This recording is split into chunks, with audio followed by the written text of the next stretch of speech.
서울 영하 2도 등 전국이 영하 4도에서 영상 5도로 오늘과 비슷하거나 조금 낮겠습니다. KBS 제1라디오 저녁 종합 뉴스를 마칩니다.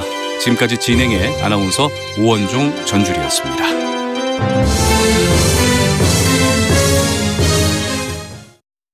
지금 시각 7시 20분입니다. KBS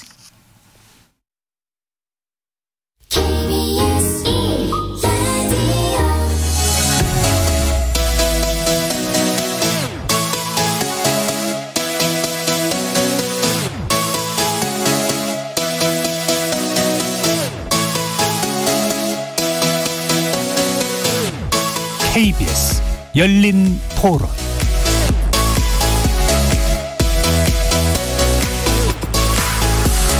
안녕하십니까. KBS 열린 토론 정준희입니다. 미국이 그 테이퍼링이라고 하나요? 조기기축 그럼으로 인한 그 증시 개인 투자자들의 그 이슈 때문에 그렇게 되지 않을까 생각이 들고 있습니다. 일단은 소비 심리 자체도 좀 위축될 거라는 생각이 좀 들고요. 그 실질적으로 현금 자체도 좀 더 안정적인 부분으로 좀 넣으려고 하지 않을까. 그거는 일시적인 것 같고요. 제조업들이 해외 쪽으로 많이 공장 이관되고 있잖아요. 장기적으로 보면 영향이 있을 수 있다고 봅니다. 한국은 국내 투자 여건이 별로 안 좋은 상황이거든요. 그래서 해외로 많이 빠져나가고 있고, 그리고 인력 확보도 점점 힘들잖아요. 지금 경기가 지금 코로나 때문에도 안 좋은데 그런 것 때문에 더 지금 대출도 받기 힘든 상황이잖아요. 금리까지 올라버리면 더 위축될 거라고 생각을 합니다. 미국 주식은 지금 보고 있는데 아무래도 잠근다고 하니까 지금 빼야 되나, 아직까지는 플러스여서 지금이 타이밍인가 좀 고민을 많이 하고 있는데, 작년에 나름 잘 됐기 때문에 올해는 비교적 좀 안정적으로 간다고 보지 않을까 싶고요. 그러면 작년에 비해서는 좀 떨어질 수도 있다고 생각하고요. 금리가 오르면 주식이 떨어질 거라고 생각하고 있어요. 금리 인상이 워낙 큰 이슈이기 때문에 부동산 쪽은 특히나 이제 실무경제 쪽은 많이 떨어질 것 같다고, 서서히 계속 조금은 꺾이지 않을까라고 생각은 해요. 거리에서 만나본 시민들의 목소리 어떻게 들으셨습니까? 오늘 KBS 열린 토론 주제는 미국 조기 긴축 파장과 2022년 우리 경제의 전망입니다. 미국이 예상보다 빨리 양적 긴축을 단행할 거라는 소식에 국내 증시가 일제히 얼어붙고 있습니다. 미국 연방준비제도 이사회가 금리 인상에서 양적 긴축까지 이어지는 일정표에 속도감을 더하는 것으로 보이자 미국 증시는 물론 일본 니케이, 중국 상하이, 홍콩 항생, 대만 자취안, 그리고 우리나라 코스피까지 일제히 급락했죠. 여기에 원달러 환율까지 심리적 저항선인 1200원을 넘어서면서 국내 경제에 미치는 파장이 커지고 있습니다. 우리나라 역시 선제적인 금리 인상이 필요하다는 목소리까지 나오고 있는데요. 미국의 조기 긴축이 세계 금융시장과 우리나라 경제에 미칠 영향, 그리고 여전히 코로나라는 변수가 존재하는 상황에서 올 한 해 우리나라 경제는 어떻게 움직일지 세 분의 경제 전문가와 함께 전망해 보도록 하겠습니다. KBS 열린 토론은 여러분이 주인공입니다. 문자로 참여하실 분은 샵 9730으로 의견 남겨주십시오. 단문은 50원, 장문은 100원의 정보 이용료가 붙습니다. KBS 모바일 콩 그리고 유튜브를 통해서도 무료로 참여하실 수 있고요. 모바일 콩을 통해 보이는 라디오로도 만나실 수 있습니다. 시민 논객 여러분의 뜨거운 참여 기다리겠습니다. KBS 열린 토론 지금부터 출발합니다. 살아있습니다. 토론이 살아있습니다. 살아있는 토론, KBS 열린 토론. 토론은 라디오가 진짜입니다. 진짜 토론, KBS 열린 토론.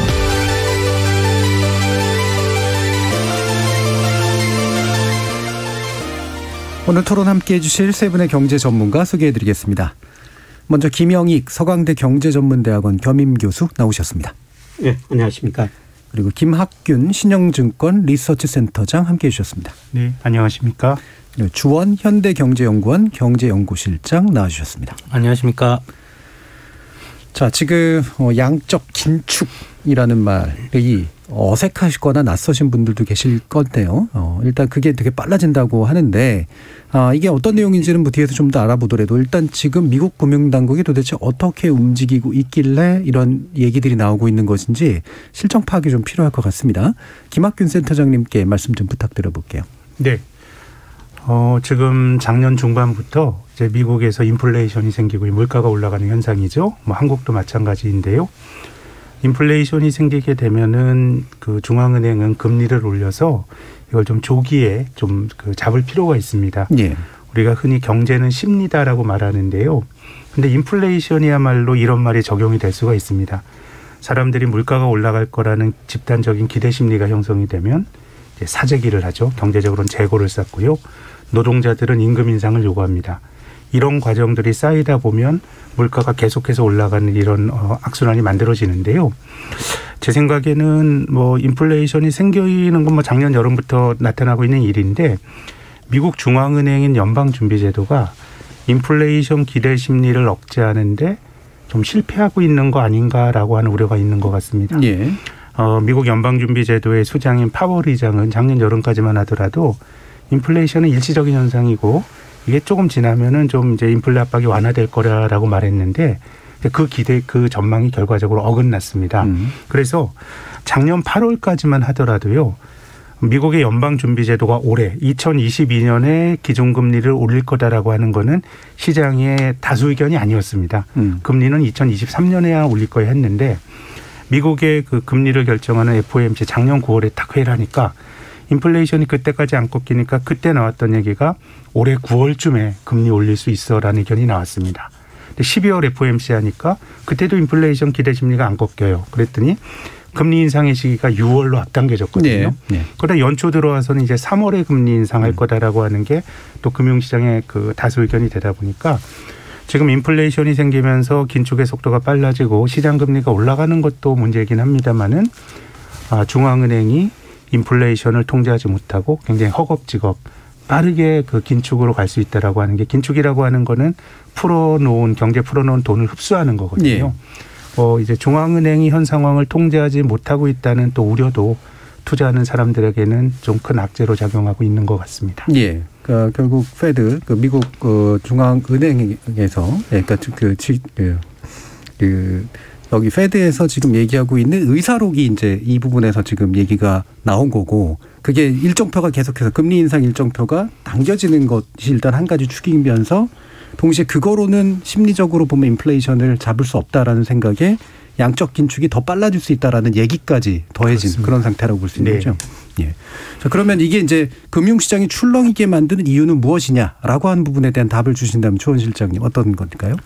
일단 이제 그 12월에 연준에 이제 공개시장위원회 우리나라로 치면 이제 한국은행의 금융통화위원회 뭐 금리를 결정한다든가 통화정책 방향을 결정하는 그런 회의의 의사록이 공개는 됐는데 사실 이제 포인트는 금리 인상 시기는 뭐 좀 당겨질 수 있다. 네. 그 공개되기 전에도 뭐 이미 시장에서는 많이 팽배했고 그 나온 용어 중에 하나가 양적 긴축이거든요. 네. 그래서 우리가 이제 양적 완화는 제로금리까지 내려갔을 때 뭐 더 이상 경기를 부양시키는 수단이 없다. 그러면 이제 미국 중앙은행이 시중에서 채권을 사고 그 대가로 이제 달러 유동성을 공급하는 그 양적 완화인데 테이퍼링은 이제 양적 완화 안에 사실은 들어가죠. 네. 지금 얘기하는 테이퍼링. 왜냐하면 테이퍼링은 뭐냐면 유동성 공급하되 그걸 점점점 공급하는 규모를 줄여나가는 거거든요. 그래서 사실은 테이퍼링까지는 양적 완화인데 테이퍼링이 끝나고 보통 이제 금융위기 재정위기 때 보면 끝나고 제가 보기엔 한 1년 정도의 시차가 있은 다음에 양적 긴축이 들어갔어요. 네.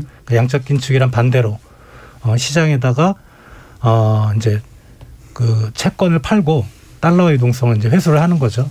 그 양적 긴축이라는 용어가 회의록에 들어가면서 그리고 거의 참가한 대부분의 그 회의에 참가한 사람들이 거의 동의를 했다. 이 부분이 금리 인상이 예상대로 인상은 되는데 거기에 플러스 양적 긴축 그러니까 시장이 화들짝 좀 놀랐고 네.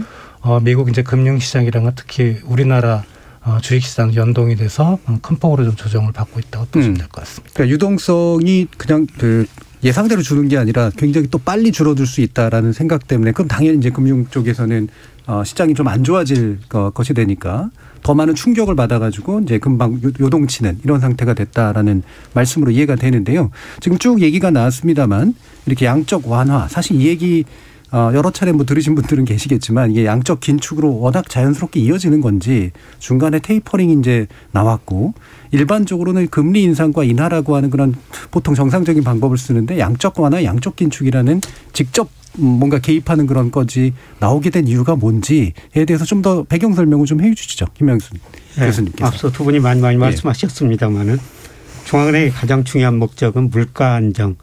미국 같으면 고용 극대화. 네. 우리나라는 물가 안정에다가 금융 안정인데요. 물가가 너무 많이 오르기 때문입니다. 뭐 우리나라는 미국 중앙은행 소비자 물가 기준으로 2%를 목표로 설정했어요. 그런데 작년 미국 소비자 물가가 뭐 거의 5%에 접근하고 월별로는 뭐 작년 11월에 6.8%나 올랐거든요. 네. 물가가 목표치를 훨씬 초과하니까 금리를 인상할 수밖에 없을 것이다.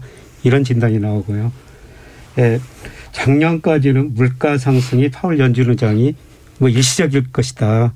이런 이야기를 했는데 뭐 지나고 보니까 물가 상승이 일시적이 아니라 네. 상당히 높은 수준을 계속 유지하거든요.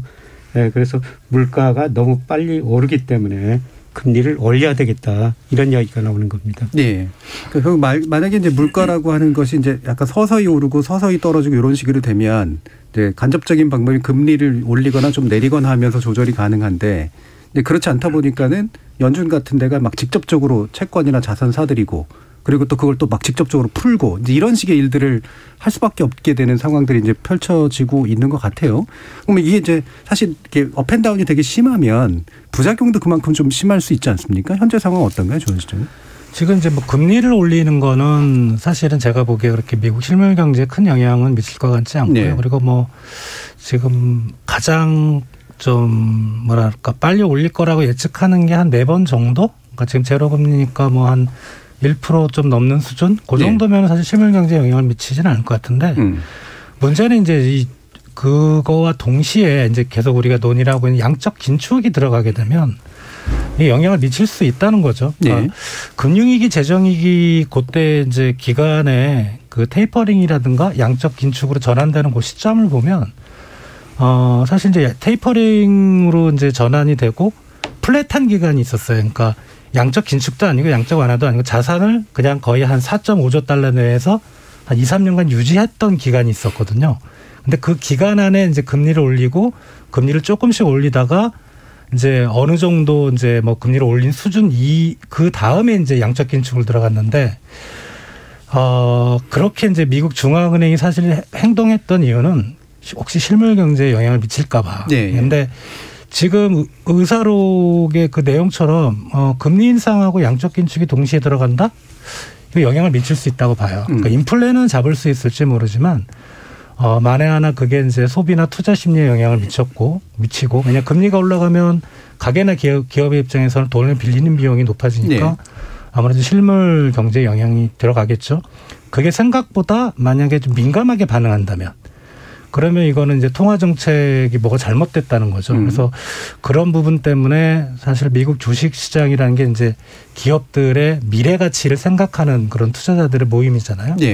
어떤 기업들이 수익성이 나빠지고 뭐 미국의 내수 경기가 나빠지지 않을까라는 우려가 이제 시장에 많이 존재하는 것 같습니다. 그러면 이게 이제 지금 아까 이제 그 센터장님께서 설명은 해주셨어요. 지금 계속 공통적으로 이제 그러니까 물가가 이제 지나치게 이제 빨리 오르고 또 잡혀지지 않는다라고 하는 문제가 있다는 건데 결국 이게 이제 이런 심리 내지 이런 현상이 잘 안 돼, 통제가 잘 안 되는 이유는 유동성이 과도하게 풀렸기 때문이다. 이렇게 이해해야 될까요? 어떨까요? 뭐 돈이 많이 풀린 것도 있고요. 또 최근에 공급 병목이라 그래서 물건을 만들 수 있는 부품이 제대로 공급이 안 되니까 물가가 높아지죠. 원자재 같은 것들. 얼마 전에 텔레비전을 하나 구입을 했는데요. 4조 걸렸습니다. 봤는데 삼성이 보통 텔레비전인데요. 이게 기본적으로 생산 차질이 빚어지고 또 운임 같은 건 굉장히 좀 높아지고 있죠. 또 코로나 때문에 하역하는 사람들이 잘 미국 같은 데 안 나오고 이게 이제 포괄적으로 이제 물가를 높이는 요인인데요. 인플레이션이라고 하는 게 이게 경제적 현상이기도 하지만은 정치적 파장이 굉장히 큽니다. 이 우리가 어떤 경제학자가 만든 고통지수라고 있는데 고통지수가 실업률과 물가 상승률, 인플레이션을 합한 건데요. 실업률은 돈을 벌지 못하는 고통이고요. 인플레이션은 내가 들고 있는 돈의 구매력이 떨어지는 고통입니다. 그래서 2차 대전 이후로 이제 미국의 경우인데요. 대부분 대통령이 이제 재선합니다. 뭐 아들 부시, 뭐 오바마, 뭐 전부 재선했는데요. 네. 2차 대전 이후로 재선 못한 대통령이 4명 있는데요. 한 사람이 트럼프고요. 트럼프는 본인이 갖고 있는 매우 좀 괴팍한 것들이 이제 재선 실패 원인으로 네. 뭐 해석할 수 있고요. 나머지 3명의 대통령은 인플레이션에 저는 파고에 휩쓸려 왔다고 봅니다. 아버지 부시 같은 케이스도 70년대 네. 포드 그리고 카터. 네. 아버지 부시 대통령 때도 전체적으로 보면 인플레이션이 심하진 않았지만 선거 치를 때 그 1차 걸프전 이후에 미국이 이라크를 침공했죠. 이 물가가 높았거든요. 네. 네. 그러다 보니까 지난 11월 달에 미국의 이제 10월 소비자 물가 지수가 11월 초에 발표가 됐는데 이건 매달 발표하는 아주 루틴한 경제 지표인데 그 물가 상승률이 높으니까 바이든 대통령이 긴급 성명을 발표했습니다. 내가 인플레이션 잡겠다. 중앙은행의 어떤 그 독립성을 보장하겠다. 그러니까 이런 것들이 지금은 굉장히 민감한 어떤 정치적인 이슈가 되고 있고 또 인플레이션이 주는 굉장히 경제적 부작용은요. 이 부의 역진적 효과가 있습니다. 뭐 노동조합이 강력하고 물가 올라가면 내 임금을 올릴 수 있는 조직력을 가진 사람들이 아니면 기본적으로 먹고 살기가 힘들어지기 때문에 적당한 물가 상승은 좋습니다마는 지금처럼 뭐 물가가 6% 7% 오르고 하는 거는 예. 뭐 어떤 식으로든지 잡아야 될 게 이제 중앙은행의 책무이기 때문에 뭐 주식 투자하는 사람들이야 뭐 돈줄을 줄인다는 게 이제 달가운 뉴스는 아닙니다마는 중앙은행 입장에서도 설사 뭐 주식시장에 좀 충격을 받더라도 물가 상승을 잡아야 되는 어떤 그런 또 당위성은 있기 때문에 금융시장이 더더욱 좀 많이 흔들리는 이유가 여기 있다고 봅니다. 예, 그러니까 배경에 이제 유동성이 굉장히 많이 풀린 것도 있지만 그 코로나19로 인해서 이제 원자재 공급이 잘 안 되고 있고 그로 인한 여러 가지 비용 상승 요인도 작동하고 또 정치가 잘못하거나 정부가 잘못하거나 또는 뭐 여러 가지 심리적으로 임금 인상을 요구하는 그런 목소리라든가 이런 게 통제가 잘 안 되는 이런 상태가 이제 복합적으로 결합돼 있다라고 이제 보시는 건데 그러면 이제 그 요인이 크기 때문에 이제 이런 중앙은행이나 뭐 연준 같은 데서 이렇게 뭔가 이게 정책을 쓰면 실제로 물가가 잡힐까라고 하는 이제 사실 의문도 좀 있어요. 왜냐하면 요인이 되게 복합적이기 때문에 어떻게 보세요? 예, 저는 물가는 앞으로 좀 상승률이 둔화되리라 그렇게 보고 있습니다. 그래서 요새 금리 인상, 뭐 금융 긴축이 왜 무섭냐면요. 2008년 글로벌 금융위기가 있었지 않습니까? 그다음에 2020년 코로나 경제위기가 있었어요. 이 위기를 극복하기 위해서 정부는 돈을 굉장히 많이 썼고요. 중앙은행은 뭐 금리 거의 0%까지 내리고 돈을 엄청 풀었거든요. 이 과정에서 각 경제 주체 부채가 굉장히 많이 증가했어요. 그다음에 각종 자산 가격에 저는 모든 자산 가격이 지금 거품이다 이런 이야기를 할 정도로 모든 자산 가격에 거품이 발생했거든요. 이걸 우리 한국은행에서는 금융 불균형이라고 그러죠. 부채가 너무 많이 늘었다. 특히 우리나라는 가계부채가 많이 늘었다. 또 우리나라 같은 게 집값이 많이 올랐다. 그래서 이런 것들이 이거 저금리 풍부한 유동성 때문에 부채가 문제 발생했고 그다음에 자산 가격 거품 문제가 발생했는데요. 금리를 올리고 그다음에 금융 긴축을 하면은 이런 자산 가격 거품이 붕괴되고 이게 붕괴되면은 결국 소비가 줄어들 수밖에 없거든요. 소비가 줄어들면 수요가 위축되기 때문에 물론 공급 측면에서 물가 상승 압력이 있더라도 소비가 줄어들면은 결국 그 물가 안정이 될 수밖에 없어요. 그런데 요새 제가 가장 관심을 갖는 게 실질금리입니다. 실질금리라는 것은 명목금리에서 물가 상승률을 뺀 건데요. 물가보다 금리가 더 높아야지 우리가 저축을 하게 되거든요. 뭐 저축이라는 건 쉽게 말씀드려서 미래를 소비를 위해서 현재의 소비를 포기하는 거죠. 물가보다 금리가 높아야지 우리가 저축을 해요. 그런데 우리나라나 미국이나 지금 실질금리가 금리에서 명목금리에서 물가 상승률 뺀 게 사상 최저치거든요. 이거는 비정상적이라는 겁니다. 그럼 실질금리가 마이너스 폭이 줄어들거나 그다음에 이게 플러스로 전환되기 위해서는 시장금리가 오르거나 물가 상승이 많이 둔화돼야 돼요. 그래서 우선은 지금 금리가 오르고 있습니다만 금리가 오르면 결국 소비 투자가 줄어들면서 수요가 위축될 수밖에 없거든요. 그래서 저는 물가는 지금이 거의 정점 무렵이 아닐까. 뭐 상승률로 보면요. 그래서 물가는 어쨌든 꺾이게 될 것 같다라고 이제 보시는 건데 그럼 조원 실장님이 방금 이제 그 김현익 교수님께서 지적하신 그런 문제가 그러니까 뭐 조원 실장님도 물가에 대한 어떤 나름의 전망도 좀 주시면서 아까 금융 불균형이라고 표현했던 이제 국내에서의 이제 자산시장 상승 문제, 물가 상승 문제 이런 것들도 마찬가지 경로로 해서 뭔가 좀 잡힐 수 있다 이렇게 보시나요? 물가는 이제 상승률이 저희가 이제 우리나라가 12월까지 나왔는데 12월이 전년동월 대비 3.7%. 예. 거의 한 10년 만에 최고치. 그리고 11월이 3.8%였어요. 비슷한데 지금 물가 오르는 요인에 우리나라 같은 경우는 미국은 이제 달러 유동성이 워낙 우리나라 분명히 뭐 우리나라 원화 유동성 때문이긴 하지만 지금 수입 물가가 35.5%예요. 그러니까 거의 에너지나 원자재 쪽에서 들어온 부분이 상당히 많고요. 지금 뭐 라면값 오르고 이런 것들이 사실 원자재 때문에 이제 오르는 거거든요. 그래서 그런 부분들이 수입 물가는 원자재 가격이 항상 이제 1년 전하고 비교하니까 여기서 그만큼 더 오르긴 더 어렵거든요. 그러면은 소비자 물가는 우리나라는 전 시간이 가면 갈수록 안정화될 것이라고 보고요. 근데 금융 불균형은 역시 이제 그거는 우리나라 내부적인 요인이죠. 그러니까 원화 유동성이 너무 풀렸고 가계 부채가 많고 다만 이제 그 주식 시장은 우리가 잘 모르겠지만 부동산 시장에 대해서는 과연 그것만이 원인일까? 많은 사람들이 이제 그동안 몇 년 동안 그 공급이 딸렸다. 특히 수도권 쪽에 그런 영향도 상당한 좀 힘을 발휘했던 게 아닌가. 그렇다면 주택 공급이라는 게 뭐 짧은 시간에 뭐 확 공급을 할 수 없는 거라면 그게 어느 정도 좀 공급이 되고 많이 공급이 되는 시점이나 돼서야 부동산 가격이 좀 빠르게 좀 하향 안정화 될 것 같다. 그래서 개인적으로는 올해까지는 부동산 시장 쪽에서 그렇게 금융 불균형이 크게 해소될 것 같지는 않다. 그런 생각을 물가는 이제 우리나라도 좀 어느 정도 잡힐 수 있다고 보지만 이제 부동산 문제는 공급 문제가 있기 때문에 좀 시간이 좀 걸릴 것 같다. 이제 이런 쪽이신 건데요. 그럼 아까 이제 김영익 교수님께서도 자산에 굉장한 거품이 꼈다. 자산에 이제 이렇게 얘기를 해주셨기 때문에 이 부분에 대한 세 분의 판단도 한번 여쭤보죠. 일단은 이제 김영익 교수님 아까 좀 말씀을 주셨기 때문에 먼저 센터장님의 의견은 어떠세요? 네, 자산 주식 가격을 가지고 말씀을 드리면요, 주식의 가격이라는 거는 어떤 기업이 돈을 벌어들일 수 있는 능력에 대한 사람들의 기대치에 따라 형성이 되는 측면이 있습니다. 이걸 뭐 주식시장에서는 주가 수익 비율 뭐 이렇게 PER 뭐 이렇게 표현하는데요. 뭐 이렇게 보면 지금 미국 주식시장의 이 주가 수익 비율은 대공황 때보다 더 높습니다. IT 버블 때보다 낮습니다만 굉장히 비싼 수준이죠. 거기에 따라 교수님 말씀하신 것처럼 버블로 볼 수 있는 소지가 있습니다. 굉장히 논란이 많지만.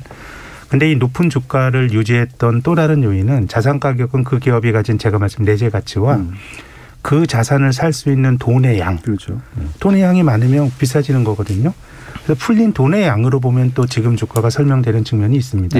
그래서 이 주가를 그 내재 가치와 유동성으로 기계적으로 분리하는 건 좀 바보 같은 일이지만 그래도 좀 나눠서 보면 저는 지금 주가를 설명하는 데는 풀린 유동성의 양에 절대적으로 큰 영향을 준다고 생각합니다. 그럼 이런 상황에서 금리가 올라가고 유동성이 만약에 좀 이제 줄어들게 되면 주식시장이 큰 충격을 받을 것 같고요. 오히려 지금 미국 주식시장이 2009년부터 지난달까지 사상 최고치를 경신을 했습니다. 12년 올랐거든요. 근데 그 기간 동안에 미국 경제의 실질 성장률은 연율하로 한 1.6%밖에 안 돼요. 그러니까 먹고 사는 어떤 것들이 삶의 질이 많이 개선됐다기보다 자산 가격이 많이 올랐고 사실 이 차이가 금융 불균형이거든요. 그러면 이 차이를 설명할 수 있는 거는 돈 말고는 설명할 게 없는데 그 돈이 그렇게 많이 풀렸던 거는 인플레이션이 안 생기고 중앙은행이 뭐 금리 낮추는 것도 모자라서 양적완화라고 하는 경제학 교과서에 나오지도 않는 파격적인 유동성 공고로 해서 지금 주가가 지탱이 된다 그러면 그래서 지금 벌어지고 있는 많은 일들이 제 생각에는 실물 경제에 괴멸적인 충격을 주기보다는 저도 하반기로 갈수록 물가 상승이 둔화되고 이럴 것 같은데 금리가 중앙은행이 통제 못하는 수준으로 오르고 이런 일이 벌어지게 되면 오히려 주식이라든가 자산 시장이 받는 충격이 클 것 같고 근데 뭐 자산 시장은 뭐 오르고 떨어지고 하는 건데 그냥 뭐 마일드한 조정이라 그러면 그냥 자산 시장 투자한 사람들이 손해를 보고 끝나는 거고 극복이 좀 깊어진다 그럼 그것이 또 실물 경제에 부정적인 피드백을 주는 연결고리가 될 수 있는데요. 당장은 제 생각에는 자산 시장에 특히 주식 시장이 최근에 벌어지고 있는 일련의 인플레이션과 금리 상승에 가장 큰 충격을 받을 수 있는 그런 그 부분이라고 생각합니다. 그래서 저는 뭐 자산 가격은 연착륙은 거의 없다. 경착륙이다. 이렇게 지금 보고 있습니다. 그러니까 자산 가격이라는 것은 오를 때는 항상 뭐 경제 기본 여건, 유동성이나 아까 GDP 성장 뭐 이런 걸 항상 오를 때는 과대평가하고 지나치게 많이 오르거든요. 네. 떨어질 때는 단기에 급락을 해버려요. 경착륙할 가능성이 상당히 높다. 이렇게 보고 있고요. 그러니까 주식이든 뭐 하여튼 모든 자산들이. 예. 예. 제가 보기에는 지금 뭐 채권 시장에도 거품이 발생했다고 보고 있습니다. 지금 우리나라 국채 10년짜리 수익률이 한 2.5% 안팎인데요. 우리나라 명목 성장률이 작년에 한 6% 정도 되거든요. 장기적으로 보면 10년 국제 수익률은 명목 경제 성장률로 거의 비슷해요. 채권 시장에도 금리가 지나치게 낮다. 그게 조금 오르는 과정이다. 그다음에 주식 시장도 뭐 여러 가지 평가 기준이 있습니다만 대표적으로 우리 코스피하고 상관계수가 제일 높은 게 일평균 수출 금액이에요. 그거로 평가해도 한 15% 정도 가대평가되어 있고요. 그다음에 우리 주 실장님께서는 부동산 가격이 올해는 좀 괜찮을 것 같다. 이런 말씀을 하신 것 같은데 한국은행이나 제가 보니까 이게 자산 가격 중에서 가장 가대평가된 게 지금 아파트 가격이거든요. 예, 일부 지역에서 지금 떨어지는 조짐이 나타나고 있습니다만 물론 서울 지역은 아직도 공급이 부족한 것은 사실입니다. 예, 그러나 경제가 위축되면서 저는 수요가 많이 줄어들기 때문에 부동산 가격마저도 올해 떨어질 수 있다. 그래서 올해 가장 큰 리스크는 자산 가격의 경착륙이다. 이게 이제 시차를 두고 저는 실물 경제도 영향을 미치리라고 보고 있습니다. 김영욱 교수님이 이제 가장 무서운 시나리오를 지금 얘기를 해 주셨습니다. 모든 자산에 버블이 껴있고 아마도 연착륙은 없고 경착륙일 것이고 심지어는 실물 경제에도 상당히 심대한 영향이 있을 것이다라고까지 얘기를 해 주셨는데 그러면 우리 조원 실장님은 중간쯤이실까요? 아니면 더 어느 쪽이실까요? 아니요, 논리적으로 보면 경착륙이 맞습니다. 당연히 이제 지금 뭐 자산시장에 주식시장, 부동산 시장 올라간 거 아까 제가 부동산 시장 또 공급 얘기를 했지만은 뭐 유동성이 많이 풀렸기 때문에 올라갔고 근데 다만 우리가 이제 버블이라는 상황을 정의할 때 그게 이제 버블이 되려면은 사실 이제 좀 가까운 미래에 많이 빠져야 되거든요. 그래서 커져야 되죠. 안 빠지면 버블이 아니고 사실 그러면 또 이제 어느 정도 빠져야 버블이냐. 그걸 이제 우리가 6개월에 1년 후 이제 판단을 해봐야 되겠는데 물론 버블이 일정 부분 들어가 있는 건 저는 동의를 해요. 그게 유동성의 힘이었던 것 같고요. 근데 과거의 경험을 보면 그러니까 주식시장이든 부동산 시장이든 큰 폭으로 조정받는 그런 시기는 거의 한 두 기간밖에 없어요. 외환위기와 금융위기. 그것도 그 위기가 가장 셌을 때 위기가 실물경제에 미치는 영향이 가장 셌을 때 그 위기 직후에 어떤 통화 정책이 정상화되고 경제가 정상화되는 과정에서는 그렇게 안 빠지더라. 그 왜 안 빠질까? 그러니까 현실을 저는 이제 말씀을 드리는 거죠. 첫 번째는 주식시장은 주가는 단순히 지금의 경제 상황이나 금융시장 여건 또는 뭐 유동성 수급만 반영이 되는 게 아니고 아까 이제 얼핏 말씀하셨던 것 같은데 미래 가치가 반영이 되는 것 같아요. 경제가 좋아진다? 그럼 기업들의 실적이 앞으로 좋아지겠네? 그러면 주가가 조금 조정을 받을 수 있지만 올라가는 힘도 그만큼 생기는 거거든요. 그리고 부동산 시장 같은 경우는 참 웃기는 얘기인데 손해보고 안 팔려고 그래요. 그러니까 엄청나게 부채를 동원해서 이제 부동산 투자를 하신 분들은 투기를 하신 분들은 어쩔 수 없이 이제 금리가 올라가니까 힘드니까 파는데 이제 그런 급매물들이 나와서 뭐 뉴스에 이제 최근에 보도가 되듯이 뭐 어느 지역에 어느 아파트가 갑자기 뭐 몇 억이 떨어졌다. 근데 그거는 사실 상황을 좀 평균적인 그런 수치는 아닌 것 같다는 생각이 들어요. 그러니까 뭐 좀 버틸 수 있다면 내 대에서 내가 살아가는 그런 시간에서 그거를 못 판다. 너무 떨어져서 그럼 자식한테 물려주면 되지. 이런 생각들을 가지고 계신 것 같아요. 그래서 경직된 측면이 있죠. 그러니까 좀 하반 경직성이 있다. 주택 가격. 그러니까 엄청난 경제 충격이 또 닥치면은 모르지만 제가 보기에는 지금 그렇게 물론 빠지기는 할 거지만 그렇게 많은 경착륙은 좀 생각하기는 어렵다. 개인적인 생각입니다. 그러니까 정도의 문제이긴 한데 상대적으로는 그 정도까지 막 심각한 수준은 아닐 것이다라고 지금 보신 측면이 좀 있긴 있네요. 혹시 뭐 더 보완하실 부분 있으신가요? 선생님? 저는 부동산 가격이 떨어지게 되면 말씀하신 거에 공감을 하는데 내수나 실물 경제는 굉장히 안 좋아질 것 같아요. 왜 그러냐면 이 주택이라고 하는 건 사고 파는데 세금도 많이 들고요. 또 주식과 주택을 비교해 보면 주식은 사용 가치가 없어요. 내 재산상의 증서일 뿐인데 1주택자의 경우에는 주택은 내가 들어가서 살면 되거든요. 그래서 주택 시장이 나빠질 거다라는 기대 심리가 형성이 되면 그때 나타나는 거는 거래가 실종이 됩니다. 그럼 한국 사람들 최근에 주식 투자도 많이 늘었습니다만은 가계 자산의 대부분이 주택이거든요.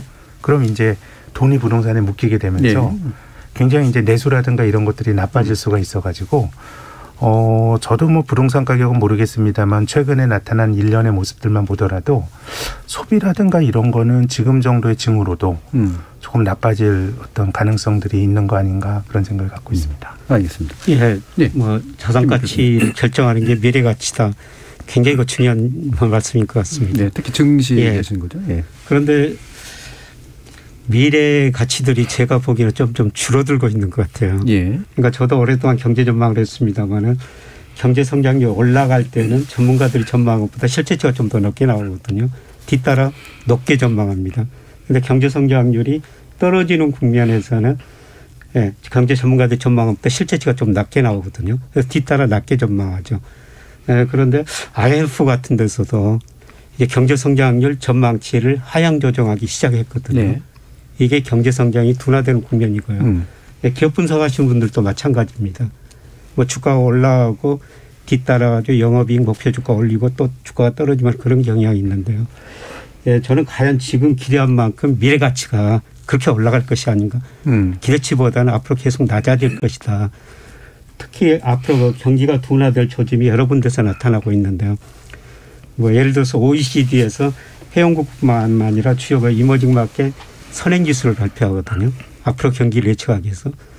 그런데 OECD 선행지수 거기에 포함되는 뭐 우리나라 선행지수도 작년 7월을 정점으로 11월까지 발표됐으면 5개월 연속 하락하고 있어요. 뭐 선행지수가 떨어진다는 건 시차를 두고 앞으로 경기가 둔화된다는 겁니다. 여러모로 이제 경기 둔화의 조짐은 확실하다. 예, 저는 그렇게 보고 있습니다.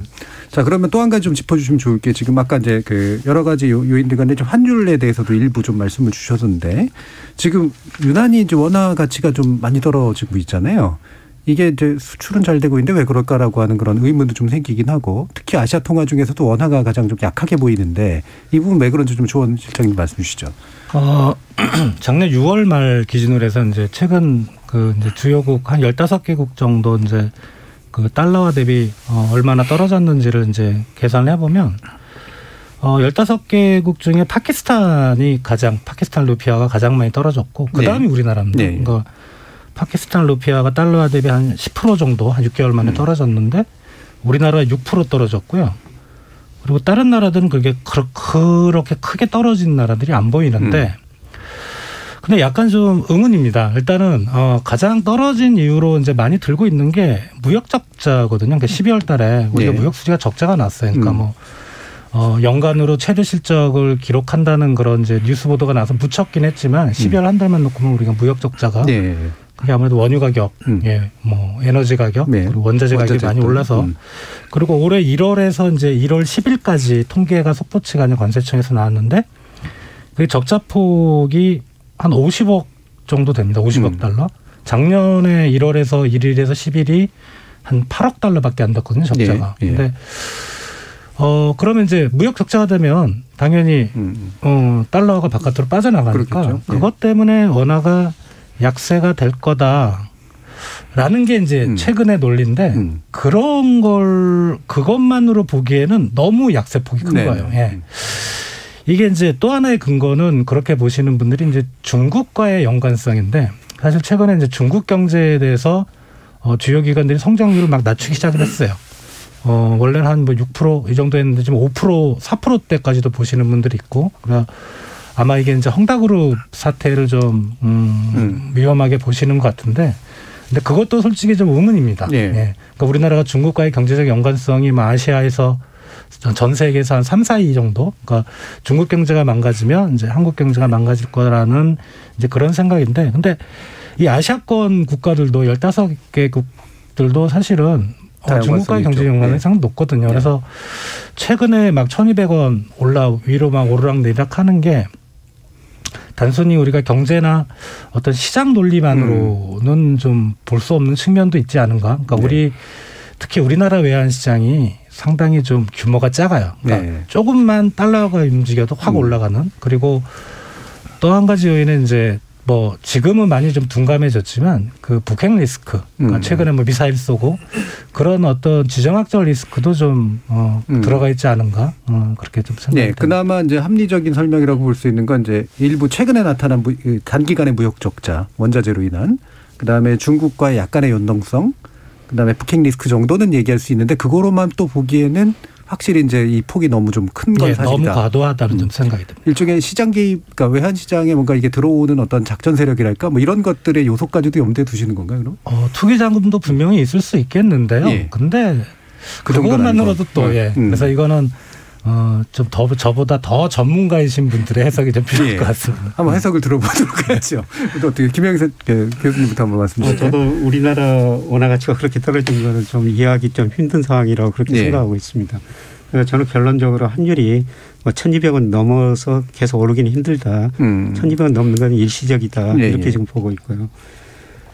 오늘 11월까지 경상수지가 발표됐으면 842억 달러, 올 연간 전체적으로 보면 900억 달러 정도 될 것 같습니다. 네. GDP로 되면 5% 되거든요. GDP 대비 경상수지 흑자가 5% 되는 나라는 싱가포르 별로 없습니다. 그런데 우리 경상수지가 왜 이렇게 흑자가 많이 나냐면 물론 무역수지 흑자가 나고 있습니다만 그동안 우리나라가 97년 외환위기 경상수지 흑자가 계속 났어요. 그 돈들이 해외 직접 투자나 그다음에 증권 투자로 많이 나갔어요. 미국 주식 사고 채권 샀죠. 그래서 우리나라가 최근에 보니까 이자 소득도 플러스고요. 최근에는 우리가 주식을 미국 주식 사왔기 때문에 그러다 보니까 많이 사다 보니까 배당 소득도 플러스가 됐거든요. 그래서 경상주의가 저는 구조적으로 앞으로도 몇 년은 흑자다. 그리고 우리나라 애완보유 지난 12월 기준 4,630억 달러 정도 됩니다. 이런 걸 고려했을 때 환율이 계속 오를까. 저는 조만간 1,150원 정도로 다시 떨어지리라고 보고 있습니다. 예. 그러니까 왜 1,200원까지 갔는지는 설명하기는 좀 어려우시겠지만 적어도 이거보다 올라가는 건 아닐 것 같다. 그렇습니다. 이렇게 얘기를 해 주셨네요. 센터장님은 어떠세요? 그러니까 다른 나라랑 비교해 보면 원화가 좀 많이 오른 것 같은데요. 이 주식이나 환율이나 좀 정해진 어떤 움직이는 그 밴드가 있는데 1,200원 정도가 제 생각엔 별일이 없어도 예를 들면은 우리나라 원달러 환율이 올라가는 거는 달러가 빠져나가던가 한국 경제에 대해서 심각한 위기가 있을 때 이제 원달러 환율이 이제 올라가는데요. 1,200원은 이제 그런 심각한 위기가 없어도 갔던 레벨인 것 같아요. 네. 예, 2016년에 트럼프 당선이 되고 막 이런 때도 한 1,200원 갔었고 그래서 경험적으로 보면 한국의 원달러 환율은 1,240원 정도가 굉장히 아주 중요한 임계치였던 것 같아요. 그걸 뚫고 가게 되면 1,300원, 1,400원 바로 올라가는 일들이 발생하는데 그래서 저 역시도 한국 원화가 좀 절하가 됐던 건 좀 설명이 좀 안 되는데 그냥 기존에 움직여왔던 어떤 밴드 내에서 움직인다라고 보면 그냥 그 정도로 이해하는 게 맞지 않을까 싶고 그렇지만 이제 여기서 더 올라간다 그러면 정말 설명할 수 있는 거리를 찾아야 되는데 제 생각엔 통상적인 등락의 범주로 해석을 하고 있습니다. 최근에 외국인들이 환율이 1,200원 넘으니까 1,200원 근처 가니까 또 우리 주식도 사거든요. 근데 작년에 외국인들 우리 주식을 한 25조 원 정도 팔았어요. 그런데 채권은 무려 65조 원 샀거든요. 이렇게 채권을 많이 산다는 거는 외국인들 입장에서는 한국 경제력의 평가에서 환율 1,200원 이거는 높은 거 아니냐. 그렇죠. 그래서 저는 우리 채권을 이렇게 많이 사고 있다고 생각하고 우리 펀더멘털에 비해서는 지금 환율이 좀 지나치게 좀 낮게 돼 있는 건 맞기 때문에 신흥국에서도 터키나 브라질 같은 나라는요. 환율이 천정이 없습니다. 계속 높아지죠. 달러에 대해서 통화 가치가 브라질 헤알이나 터키 리라는 약해지는데 한국이나 대만 같은 경우 위기가 있더라도 환율이 높아지면 다시 떨어지는 힘이 존재합니다. 그건 제 생각에는 기본적으로 제조업 경쟁력 같아요. 원달러 환율이 약해지게 되면 또 수출을 늘리는 어떤 경쟁력이 있는 나라들은 그것이 또 반대편에 또 이제 경제가 자율 조정이 되는 힘이 작동을 하는데요. 그런 정도라 그러면은 저도 1,200원에서 여기서 위로 많이 올라가기는 좀 힘든 상황 아닌가 생각합니다. 우리가 이제 제조업 기반이 있는 국가이기 때문에 그래서 양쪽 올라가면 또 떨어뜨리는 요인이라는 게 동시에 작동을 하니까. 또 하나 이제 마지막으로 짧게 투기 자금 아까 말씀하셨는데 1,200원에서 투기 작업이 빠져나가질 못해요. 왜냐하면 이제 원화로 달러로 환산해서 이제 나가야 되는데 1,000원일 때 받을 수 있는 달러와 그다음에 1,200원일 때 받을 수 있는 달러가 양이 줄어들거든요. 투기 자금은 오히려 이럴 때는 바깥으로 나가기 어렵다. 예, 그 말씀드립니다. 그러면 약간 더해서 아까 그래도 환율이 좀 이렇게 계속해서 높게 돼 있으면 물가에 대해서는 확실히 좀 안 좋게 좀 작동을 하잖아요. 예, 수입 물가를 올리니까 뭐 수입 물가 통계가 이제 원화 기준이 있고 그다음에 달러화 또는 계약 통화 기준이 있는데 그게 최근에 확 차이가 나버리거든요. 그게 수입 물가를 올리는 요인으로 작용합니다. 그러니까 작년에 뭐 연말 뭐 11월 12월 달에 환율이 올랐지만은 작년 평균 환율은 2020년보다 낮습니다. 예, 그래서 그 1인당 우리 국민소득 계산할 때 환율이 어떻게 되느냐 그러는데 뭐 올해 정부에서 1인당 국민소득이 거의 3만 5천 달러 정도 될 거이다. 작년에 3만 3천 달러 정도 됐는데요. 우리 저 명목 성장됐지만은 연평균 환율로 그걸 계산하거든요. 연평균 환율은 오히려 우리나라가 작년보다 재작년보다 우리나라 환율이 떨어졌어요. 원화 가치가 올랐었거든요. 최근 그 몇 달만 보다 보니까 환율이 올랐다 이렇게 생각하는데 평균적으로 보면은 작년 환율이 재작년 환율보다 떨어졌습니다. 네. 장기적으로 보면은 이런 표현 좋을지 모르겠습니다. 요즘 여론조사 워낙 발표 많이 하니까요. 오차 범위 안에서 충분히 있을 수 있는 일이다. 설명은 잘 안 되지만 이렇게까지 이해가 됩니다. 자, 정의진 문자캐스터 불러서요. 청취자 문자 들어보도록 하죠. 네, 지금까지 청취자 여러분이 보내주신 문자들 소개합니다. 그라쿠스님, 미국 연준의 선택이 실생활이냐 주식시장이냐에서 택해야 한다면 당연히 실생활을 선택하리라 봅니다. 주식은 미래가치이지만 물가는 현재의 고통을 보여주는 거니까요. 5639님, 미국이 유동성을 걷어들인다고 하니 내가 가진 주가가 점점 떨어지고 있습니다. 우량주인데도 불구하고 미국 시장에 영향을 받고 있는 상황을 보니 우리나라와 미국은 여전히 경제적으로 밀접하게 엮여 있군요. 유구무원님, 미국이 긴축 재정으로 물가를 잡는다고 하는데 우리나라도 부동산 가격을 잡기 위해 금리를 더 올려야 하는 건 아닐까요? 부동산 거품은 세계 어디를 내놔도 우리나라가 최고 수준인 것 같습니다. 세상만지고님, 코로나 시국에 은행은 사상 최대 실적에 성과급 잔치까지 벌이고 있습니다. 금융당국이 선제적으로 금리를 올려서 서민의 부담이 엄청 높아졌다는 것은 변하지 않는 사실입니다 해주셨고요. 5163님, 최근 미국에서 하루 확진자가 몇십만 명이 나오는데 경기 부양보다 양적 긴축을 시사하는 걸 보면 코로나 상황에서도 경제는 잘 돌아갔나 봅니다. 우리 경제는 여전히 소상공인들이 죽어나간다고 하는데 말이죠. 미국의 긴축이 우리 경제에 쓰나미로 오지 않을까 걱정됩니다. 9885님, 코리아 디스카운트 원인은 물적 분할을 용인하는 자본시장법, 불공정한 공매도룰, 주가 조작, 오너 리스크 등이 복합적으로 작용한 거 아닐까요? 장기 투자가 불가능한 투기판 같습니다 라고 보내주셨네요. 네, KBS 열린 토론, 이 시간은 영상으로도 생중계하고 있습니다. 유튜브에 들어가셔서 KBS 1라디오 또는 KBS 열린 토론을 검색하시면 지금 바로 토론하는 모습 보실 수 있습니다. 방송을 듣고 계신 여러분이 시민 노객입니다. 계속해서 청취자 여러분들의 날카로운 시선과 의견 보내주세요. 지금까지 문자캐스터 정의진이었습니다. 토론이 세상을 바꿀 수는 없습니다. 하지만 토론 없이 바꿀 수 있는 세상은 어디에도 없습니다.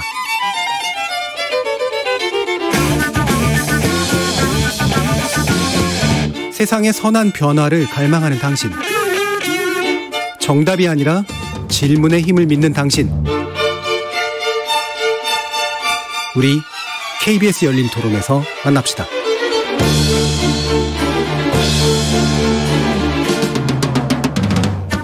KBS 열린 토론, 미국 조기 긴축 파장과 올해 한국 경제 전망을 주제로 주원 현대경제연구원 경제연구실장, 김학균 신영증권 리서치센터장, 그리고 김영익 서강대 경제전문대학원 겸임교수 세 분의 전문가와 함께하고 있습니다. 자, 이제 금리 문제를 좀 더 얘기를 해야 될 것 같은데요. 아무래도 이제 우리가 미국 금리보다는 좀 높아야 되는 그런 측면들이 좀 구조적으로 좀 있어서 미국이 빨리 금리 인상을 한다면 우리도 또 빨리 더 먼저 금리 인상을 해야 되는 거 아니냐라는 그런 주장이 나오고 있는데 이 부분 어떻게 생각하시는지 센터장님 좀 말씀 주시죠. 네. 근데 한국은 이미 좀 선제적으로 했죠. 네. 지금은 미국의 양적 긴축 얘기를 하고 있지만 3월까지는 계속 돈을 풀고 있는 건데요. 우리나라 한국은행이 8월에 기준금리 올렸고 또 11월에 올렸고요.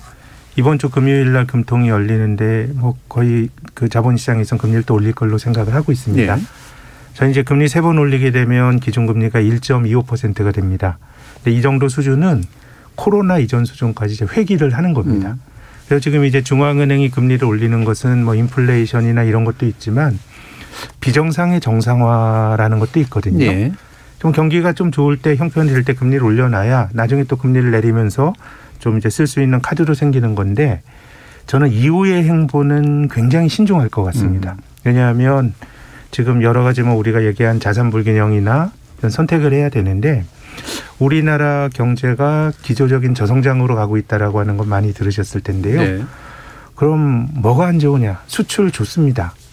그리고 기업들이 투자 안 한다고 말하지만 한국은 GDP의 30%를 투자하는 나라입니다. 뭐 투자를 뭐 잘못하고 있다는 지적은 할 수 있어도 투자 자체가 적진 않고요.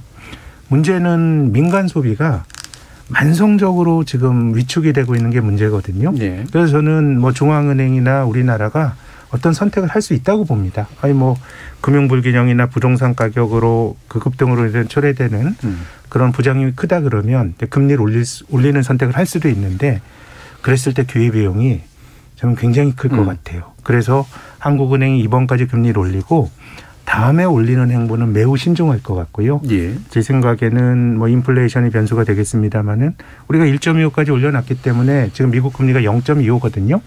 미국이 몇 번 올리더라도 금리 역전은 안 벌어지기 때문에 적어도 하반기 정도는 돼야 한 번 더 올릴지 말지 고민을 해볼 텐데 뭐 이번 긴축 사이클이 우리나라의 경우는 1월에 올리고 끝낼 수도 있는 것 같고요. 근데 이제 많이 거론이 되는 게 그럼 미국 금리가 한국보다 높아졌을 때 자본 유출이 되지 않겠느냐라는 건 매우 뭐 합리적인 걱정이지만 우리나라에 들어온 채권을 사러 오는 돈은요.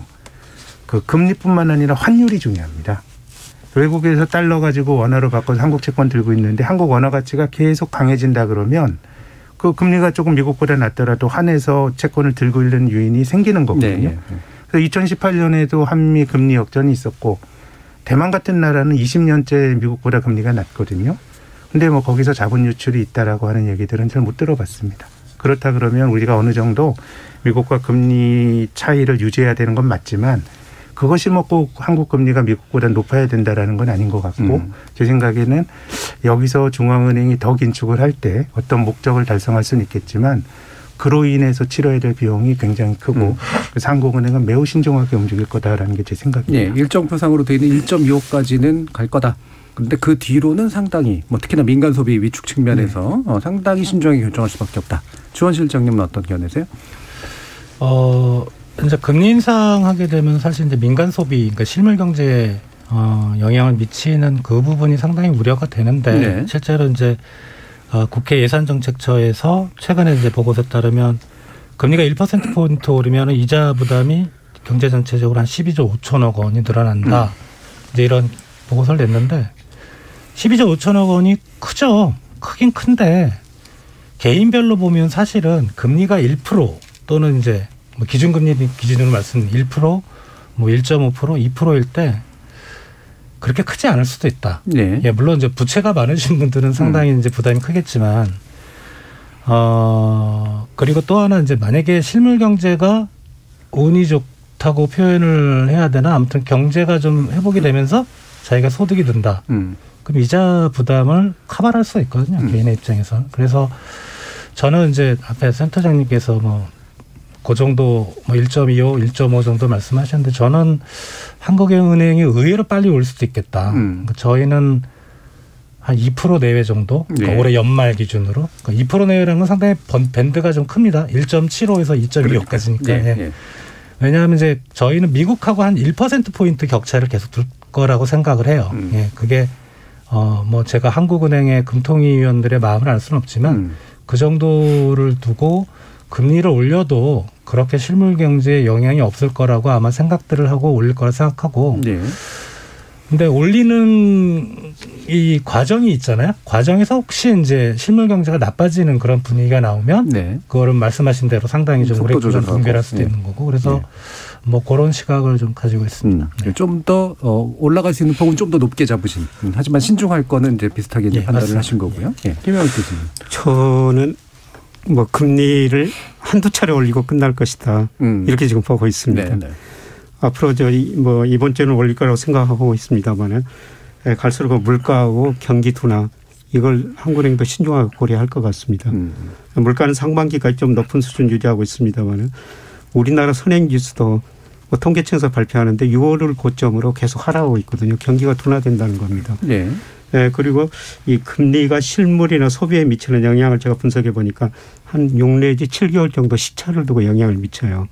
그러니까 작년 금리 인상이 올 하반기부터는 나타날 것이다. 이렇게 보고 있고 하반기부터 저는 경기가 둔화되고 자산 가격도 떨어질 것이기 때문에 금리 인상이 굉장히 신중할 것이다. 이렇게 지금 보고 있습니다. 예. 그런데 이런 상황에서 미국만 금리를 올리면 어떻게 하느냐. 저는 미국도 그렇게 금리를 많이 못 올리라고 보고 있습니다. 네. 골드만삭스에서 오늘 뭐 4차례 정도 인상할 것이다. 이런 전망까지 나왔습니다만 뭐 그래도 한 1.25%거든요. 그럼 우리나라 비슷한데요. 그런데 그러면 돈이 미국으로 빠져나갈 것이 아니냐. 그런데 제가 우리나라 환율 결정 요인 보니까 그냥 이런 명목 금리보다는 실질 금리가 더 중요하더라고요. 아까 말씀하셨던. 예. 그런데 우리나라 지금 10년 국채 수익률 2.5%, 물가 작년에 12월 달 3.7%니까 실질 금리가 마이너스 1.2%인데요. 미국은 뭐 국채 수익률 1.8%, 물가 6.8%, 마이너스 5%예요. 예. 그러니까 우리나라 실질 금리가 미국보다 훨씬 더 높다는 거죠. 그래서 이런 실질 금리로 따져 보면은 뭐 우리나라 돈이 빠져나갈 이유가 없다. 네, 그래서 이런 실질 금리가 우리가 미국보다 계속 높기 때문에 작년에도 외국인들이 우리 채권을 65조 원 샀다. 네네. 그래서 앞으로 실질 금리가 미국 물가가 우리보다 높을 것이기 때문에 저는 실질 금리가 계속 우리가 높을 것이기 때문에 돈이 별로 빠져나갈 이유는 별로 없다 그렇게 보고 있습니다. 예, 예. 그러면 뭐 세 분이 동일한 견해는 아니시긴 하지만 금리 인상이 미국이나 우리나라에서 봤을 때 특히나 우리나라는 아주 급격하게 현저보다 더 많이 막 확 올리지는 않을 것 같은 쪽이 일단 다수 설이신 것 같고, 근데 조원 실장님 같은 그래도 그 폭은 조금 더 클 수도 있다라고 보시는 정도인 것 같은데요. 오늘 이제 얘기가 기본적으로 미국의 이제 조기 긴축이라고 하는 계획이 우리한테 어떻게까지 파장이 미칠 것인가라고 하는 데 쪽이 좀 있었으니까 그 부분에 대해서 또 집중적으로 이야기를 해보도록 하죠. 지금 김학균 센터장님이 보시기에 네. 뭐 증시부터 해서 뭐 증시는 뭐 영향을 더 받을 거는 같긴 합니다만 우리 경제에 어떤 식의 파동을 안길 것인가? 네, 제 생각에는 일단은 뭐 증시 주식시장 영향이 제일 큰 것 같습니다. 네. 지금 우리 주식시장이 작년에 많이 올라서 종합주가지수가 한때 3,300포인트까지 갔는데요. 뭐 우리 주식도 저는 뭐 싸다고 보이진 않습니다만은 한국 주식을 뭐 버블이라고 또 볼 정도는 아닌 것 같습니다. 근데 이제 중요한 거는 지금은 보호무역이나 뭐 글로벌 밸류체인 뭐 재편 이런 걸로 실물 경제는 뭔가 이제 블록이 생기는데 금융시장은 굉장히 연결이 많이 되어 있거든요. 네. 그래서 가장 불안한 건 좀 미국 주가가 조정 없이 많이 오른 게 제일 불안합니다. 역사적으로 보면 미국 증시가 올라갈 때 한국 증시가 좀 못 올랐던 사례는 굉장히 많습니다. 작년에도 그랬고 그런데 미국 증시 떨어질 때는 한국도 영향받습니다. 2008년도 글로벌 금융위기 때 우리 주가지수가 2000에서 940까지 소위 반토막이 났거든요.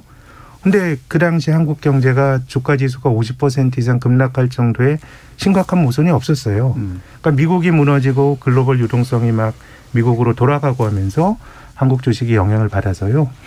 제 생각에는 1차적으로는 조금 이제 금융시장의 전염 효과가 좀 걱정이 되고 이제 미국 시장의 조정 강도가 좀 중요한데 미국은 주식이 많이 떨어지게 되면은 좀 민간 소비나 이런 것 좀 영향을 많이 받게 될 것 같아요. 네. 그래서 미국도 과거에 주가 지수가 한번 베어마켓으로 가면 주가 지수가 한 50%씩 떨어졌거든요. IT 버블 붕괴될 때 2008년 금융위기 때 50% 떨어졌는데 뭐 그런 정도까지 간다 그러면 제 생각에는 뭐 미국의 소비 위축, 한국의 대미 수출 둔화 뭐 이런 연결고리가 생길 것 같고 근데 뭐 주가 지수가 또 50%가량 경착륙할 거라고 또 선언적으로 또 말하기도 또 힘든 건데요. 그래서 이제 전체적으로 금융시장의 전염 효과는 매우 강할 것 같고요.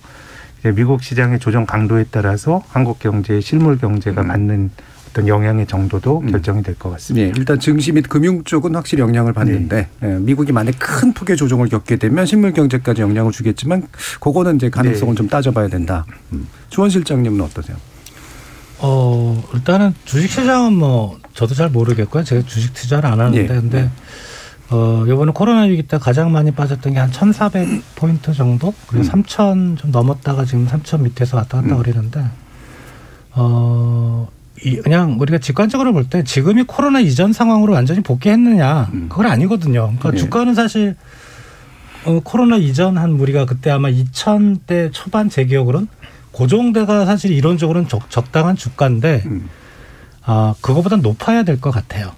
왜냐하면은 조금 미래에 대한 기대치들이 많이 높아졌거든요. 그게 뭐 꼭 기업의 실적이라기보다는 우리가 이제는 이런 말씀 드리긴 좀 조심스럽긴 하지만 뭐 오미크론이 이제 또 확산이 될 건데 이게 이제 계절적인 독감처럼 되지 않겠냐. 그러면서 이제 경제가 정상화 과정으로 가고 뭐 어떻게 되면은 이제 기업들의 실적도 좋아지고 이제 그런 부분들이 반영을 해서 그거보다 높다면 주식시장이 뭐 지금 3,000 무렵에서 뭐 1,500까지 반토막이 나는 그런 상황은 사실은 그거는 좀 현실적으로 불가능하다고 생각하고요. 조정이 있더라도 저도 소폭일 것 같고요. 부동산은 좀 그렇습니다. 그러니까 부동산 우리 이제 다른 어떤 나라들보다 많이 올랐다고는 하는데 그게 어떤 통계를 잡느냐에 따라 틀린 것 같아요. 예를 들어 이제 KB에서 발표하는 주택 매매 거래 지수를 보면은 저희가 전국적으로 한 30%, 35%, 그러니까 코로나 그 한창 많이 빠졌을 때 대비 그 정도밖에 안 올랐고, 전국적으로만 한 25% 정도. 네. 서울 아파트만 보면 한 35%. 사실 좀 이거보다 많이 올랐겠죠. 이거는 실거래가이긴 그렇죠. 않지만, 네. 근데 뭐 참고가 될 수 있을지 모르지만 미국에도 이제 비슷한 지수가 있습니다. NHHB라는 주택가격 지수가 있는데 그게 코로나 때 충격이 가장 컸을 때가 30포인트에서 작년 말쯤인가요? 아마 90포인트까지 올라갔어요.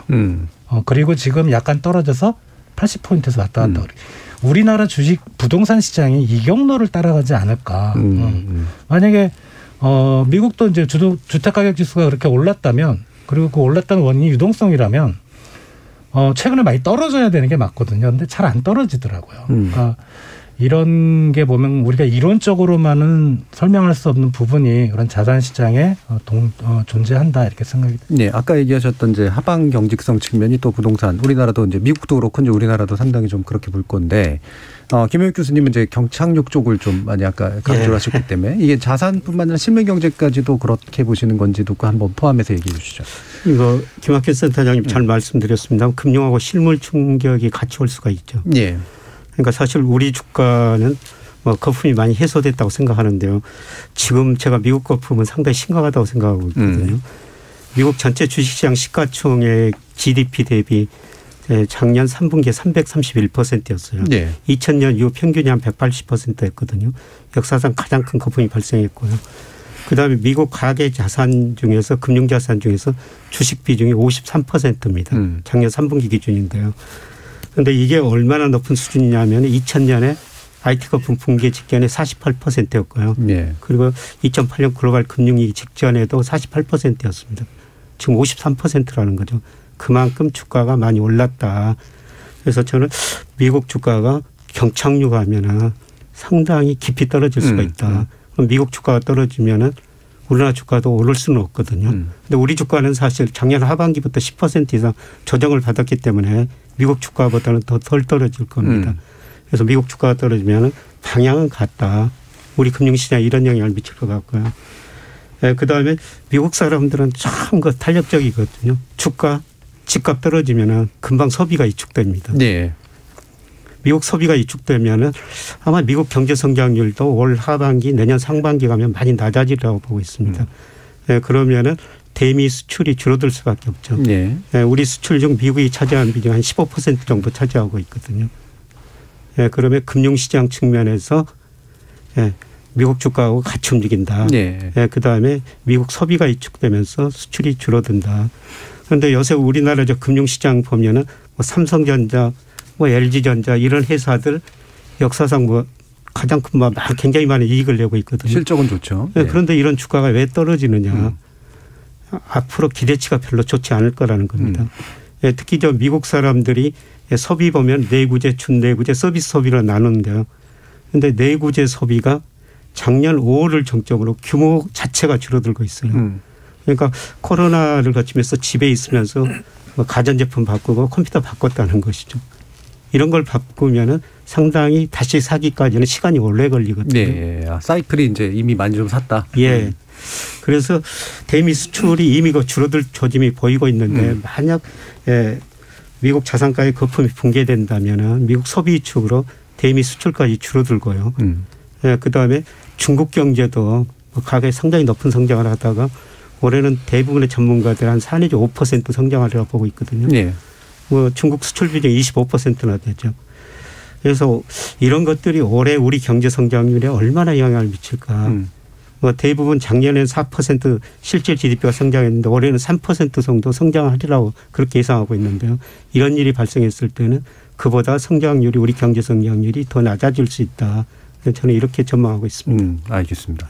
말씀 듣다 보면은 상당히 좀 이렇게 조심스러워지는 그런 마음들이 자꾸 이제 나오는데요. 뭐 조심해야 될 때인 것 같긴 한데, 그럼 한 가지 더 이렇게 자산 중에 이제 지금 암호 자산들, 가상화폐 자산들 이런 것들이 이제 워낙 또 젊은층들이라든가 해외도 그렇고 상당히 이제 돈이 많이 들어가 있는데 이거는 더 큰 폭의 어떤 조정을 겪을 가능성도 있지 않을까라는 생각이 드는데 어떻게 보세요, 센터장님?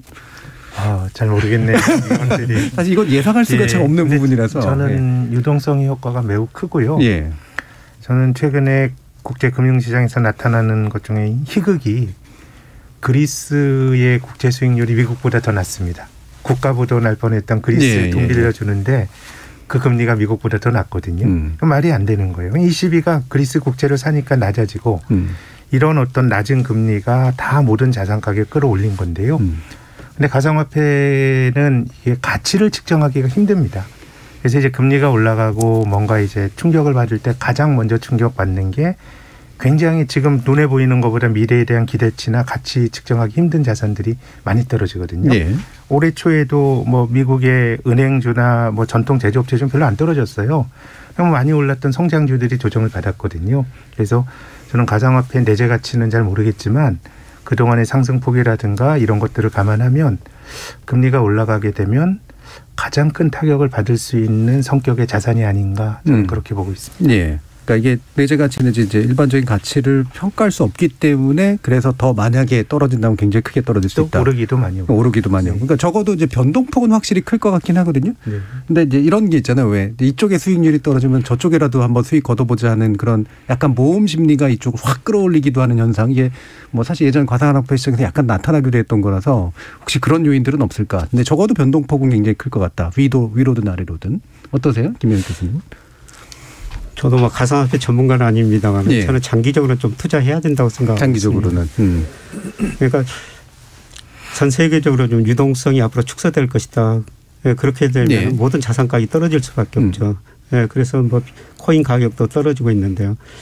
저는 코인 가격을 결정하는 가장 중요한 요소 중에 하나가 미 달러 가치라고 생각하고 있어요. 그런데 달러 가치가 최근에 약간 오르고 있지만 장기적으로는 더 떨어지리라고 보고 있거든요. 미국의 그 대순부채가 작년 3분기 보니까 16조 달러 정도 됩니다. 그리고 GDP 대비 63%. 미국 사람들이 엄청나게 소비를 하면서 미국 부채가 그렇게 늘어났거든요.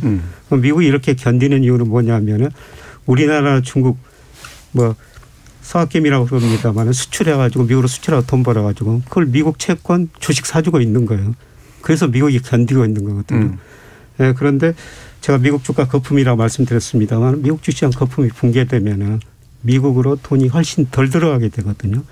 그러면 달러 가치가 떨어질 수밖에 없다. 이렇게 되면은 사실 그 비트코인이 등장한 게 2008년 글로벌 금융위기 미국에서 금융위기가 시작됐지 않습니까? 저는 달러 하나의 대체 자산으로 비트코인이 등장했다. 이런 식으로 보고 있습니다.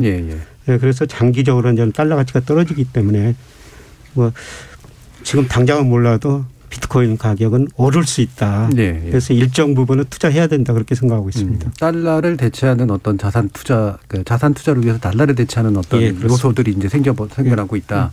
사실 이게 가상화폐 관련된 얘기 나눌 때 한 2, 3년 전만 해도 이제 대부분들 이렇게 전문가들은 상당히 좀 안 좋게 보시다가 요즘은 굉장히 조심스럽게 보시는 분위기로 좀 바뀌긴 하더라고요. 이게 워낙 예상할 수 없이 움직이는 그런 방향이다 보니까 뭐 이 부분에 대해서 조원 실장 의견도 좀 듣고 싶긴 합니다만 이제 시간이 거의 다 되고 있어서 앞서서 우리나라에서 현재 이제 우리가 가장 주목해야 될 경제 요소, 그러니까 경제 전망의 요소들은 뭐라고 보시는지, 예를 들면 하방이라든가 안 좋아진다라고 하면 어떤 부분이 이제 눈에 포인트로 보셔야 된다고 보시는지랑, 그다음에 어떻게 그럼 개개인들이 이제 어떤 자세와 입장을 가지고 좀 임해야 된다라고 보시는지 마지막으로 한번 좀 들어보도록 하죠. 먼저 센터장님 의견부터 좀 들어볼까요? 김학규 센터장님. 네, 저는 뭐 일단 금리가 올해는 제일 중요한 변수일 것 같고요. 예.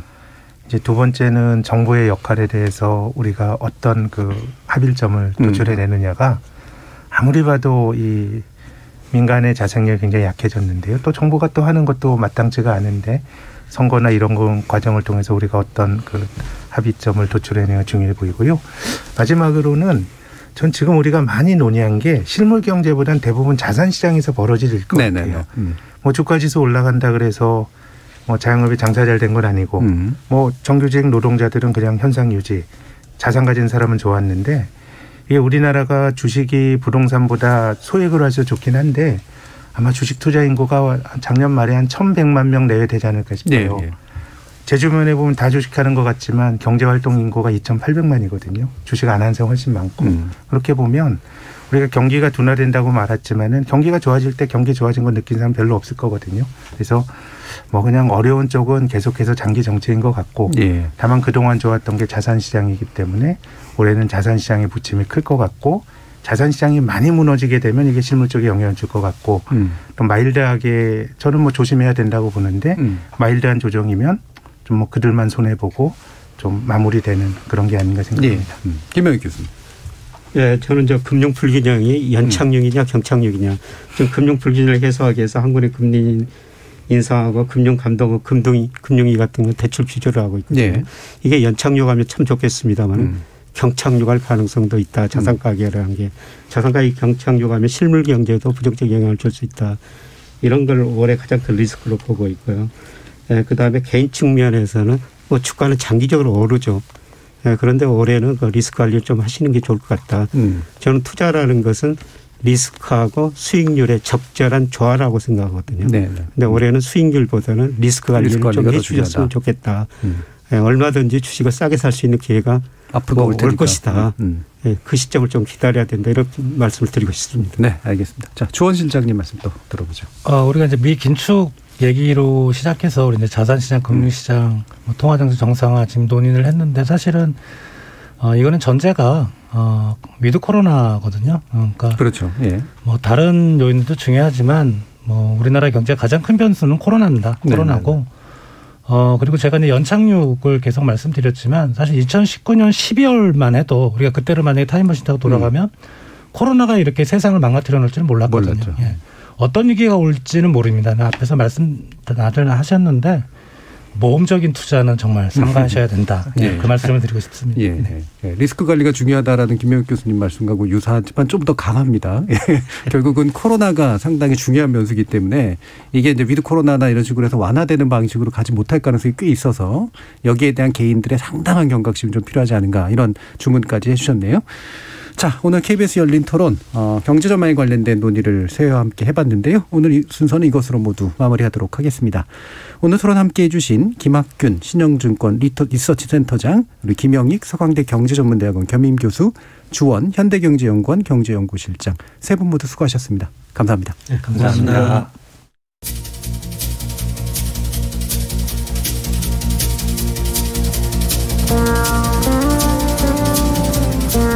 세상은 예측한 대로 흘러가지는 않습니다. 특히 경제 현상에 관한 정확한 예측이란 불가능에 가깝죠.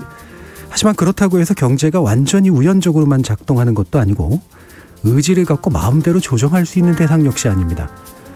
그래서 또는 그럼에도 불구하고 일정한 대비가 필요한 건 사실일 텐데요. 장기적으로 또 길게 보면 일정한 파동을 그리는 게 경제이고 단기적으로 볼 때도 몇몇 선행지표는 확실히 상당한 후행 현상과 연결되어 있습니다. 그런 면에서 볼 때 지금은 아무래도 안전벨트를 좀 단단히 매야 할 시점인 것 같네요. 참여해주신 시민논객 여러분 감사합니다. 지금까지 KBS 열린 토론 정준이었습니다.